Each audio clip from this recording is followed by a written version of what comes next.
We are extremely pleased that you are here. It is good to come together for the purpose of co-creating. Do you agree? Yes.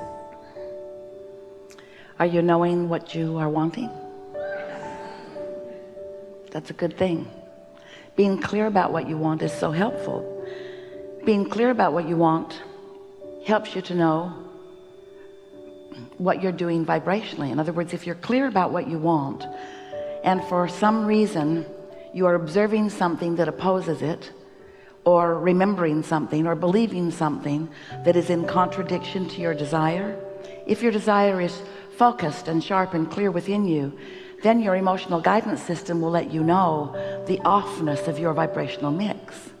So thinking about what you want is so helpful because it helps you figure out, if you are aware of your guidance system and if you know what your emotions mean, you can feel your level of personal self-destructive opposition to your own desires. And that's so helpful because it is only your own personal opposition to your own desires that ever holds anything up or slows it down or keeps you from realizing it fully. Did you get that? In other words, no one else can affect you. Oh well, your attention to them and your reaction to them, and therefore your vibrational response to them, which is included in your vibrational mix, certainly that does affect you, but you have so much more control over your vibrational mix than you know. And being clear about what you want is really an important first step in the stronger activation of your emotional guidance system. If someone called you on the phone and said, hello, you don't know me, I'm just calling you to tell you that I will never call you again, you would not have a strong emotional reaction to that. You'd say, okay, goodbye. But if someone you care about called you and delivered that news to you, you would have a strong emotional response to that because your desire about your relationship with that person is being challenged by what you believe to be something that's happening in the moment. The condition of the moment and your response to it has activated a vibration within you that's in your way.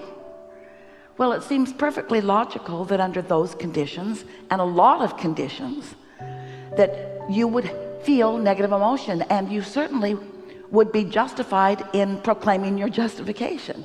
We get it. When life comes to you, or it feels like it comes at you, it's really coming to you in response to your vibration. Law of attraction is bringing it to you. But when it comes to you, sometimes you feel like you need to be on the defensive because what's coming feels offensive to you. And so many humans get into a place of justification or rationalization, defensive stance, where you're trying to hold away from you the things that you do not want. But your attention to them, your observation of them, doesn't hold them away. It causes you to be an active vibrational partner. And when you are an active participant in some thought or response or reaction, knee-jerk reaction to something, now it's in your mix. And when it's in your mix, you are going to feel emotional response to what that mix is. And that is such a good thing. If someone says to you, you seem to be in a really terrible mood, what you want to say to them, my emotional guidance system is working really well, and I can feel that I'm really messing something up that matters to me a lot. They'll be shocked to hear you take responsibility for your mix. But unless you are, if you say, oh yeah, you know what that guy did? You know what that person did over there? That person did this thing and it made me feel this way. Well, we're not questioning that. We know that your response to life does cause emotions within you. But we want you to gain control, not of your emotions, of your focus, and therefore of your emotions. We want you to get so good at including what you want in your vibrational mix that there's hardly any airtime for what you don't want. We want you to just be unwilling to beat that drum of unwanted so quickly and responsively and reactively. We want you to be so clear about what you want and your own desires to be so active in your vibration that when other things come they play a very minor role in your vibrational mix. And you can tell by the level of your emotion, by the degree of it, by the bigness or smallness of it. You can feel what your emotional involvement is. In other words, if you're mostly feeling really good and mostly very optimistic and mostly anticipating good things for yourself and for others, and you witness something that is other than that, you will feel it, but you will feel it in proportion. And that's really what we want to talk about here today. We want to talk about your emotional proportional mix. We want to talk about the mix between your desires and your beliefs. We want your desires to reign supreme and your beliefs to adjust to them. We don't want you to have been dragging a belief around of your inadequacy or of the injustice or unfairness of the world. We don't want you to have been dragging one of those beliefs around and using it as a hindrance to the things that you want, because those kinds of thoughts do hinder what you want. You just cannot give airtime to the things that you're pushing against. In your human experience, there's a war against drugs and a war against AIDS and a war against cancer and a war against teenage pregnancy and a war against terrorism, a war against, and every single one of them getting bigger, because what you give your attention to, you attract to you. There is no such thing as the law of exclusion or the law of get that away from me. There is no such thing. There's only the law of attraction. So when you look at something you want to be in your life experience and you give it your attention and you say yes, you're saying yes to what you want, and you're calling to you this thing you want. But when you look at something that you do not want and you are shouting no at it, you're actually saying yes to this thing that you do not want, because there's no such thing as yes and no in a vibrational universe. There's just attention to it or not attention to it, and your attention to it is always inviting it into your experience. Oh, so much to talk about. We know that you understand a lot of that. We know that your life experience is proving it to you. There's not a shred of evidence to the contrary of any of that anywhere in this universe. Not in your life experience, not in any life experience that you witness, nowhere. The law of attraction is this powerful law that is the manager of the vibrational mix, and you are a vibrational being. Do you know that? You are vibrational first and foremost, and those vibrations turn to thoughts, and those thoughts turn to things. And yes, you live in this world where there is such wonderful manifestation, and by that we mean manifestation that you can see and hear and smell and taste and touch. But when what you see and hear and smell and taste and touch becomes the only thing you think about, and you don't give thought to the things that are still in the vibrational mix, that are still in the state of becoming, when you're not tending to your early stage vibrations that will end up being manifested, if you wait until it's manifested before you address it, oh, there's so much momentum already underway. It is much more difficult, and it would be so much easier for you to become a dreamer who dreams a dream than a realist who opposes so much that's already here. Your opposition to what's here messes up your vibration. You're dreaming of what is coming, and we have a little disagreement there, because you think that what's in the vibrational mix that you cannot yet see or hear or smell or taste or touch, a little bit like the baby in the womb, although you do have your devices that let you see it, but it's not the same, is it? The baby in the womb is not the same as the baby in the arms. It's a different experience. You know that it is. Let's not nitpick over that. But you have this vibrational womb, so to speak, where there are so many things in the gestation process. They're in the state of becoming. And if you will dream about those and plan for those and think well of those and anticipate the unfolding of the things that you want, that life has helped you know that you want, if you would give your attention to those things that are in the process of becoming, and that's where we're nitpicking. You think it's becoming, we know it's become.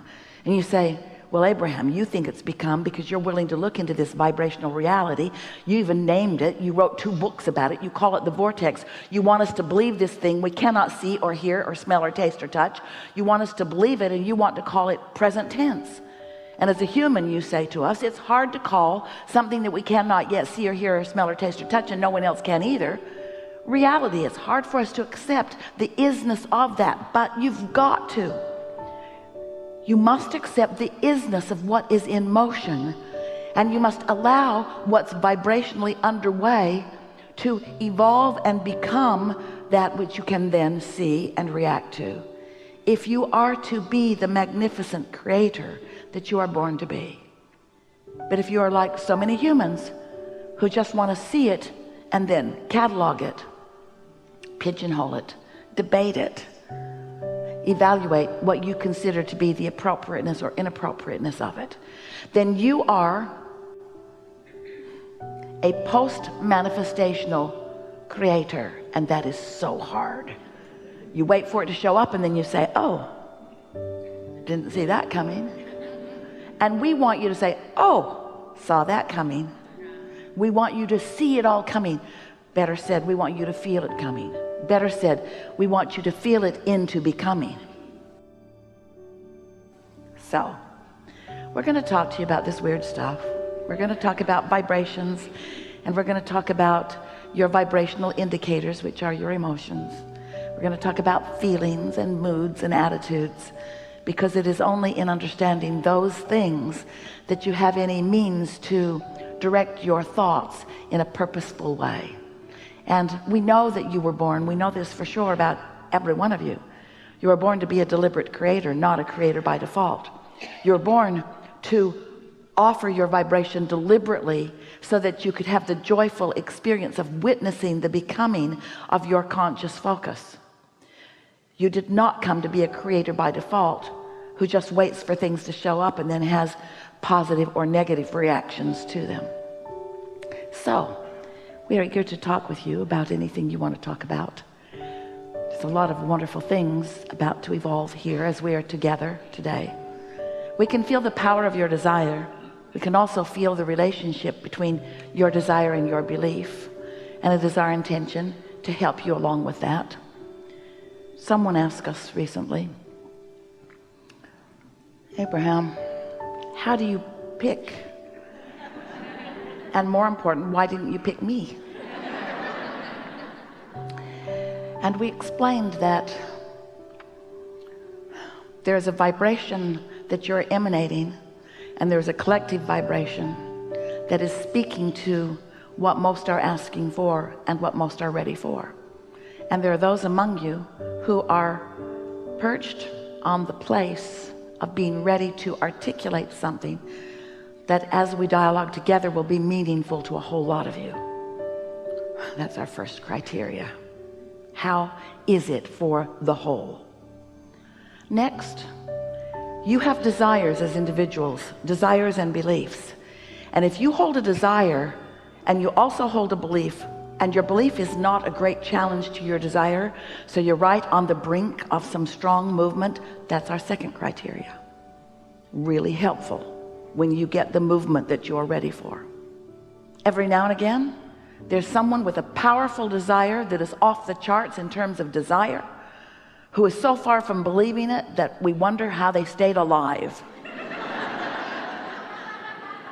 And sometimes the power of their desire is so significant that that is our third criteria. So there's no luck or chance. It's all very powerful. Law of attraction responding to you. What do you want to talk about? There's a lot of trouble in this room. It's going to be a really good day.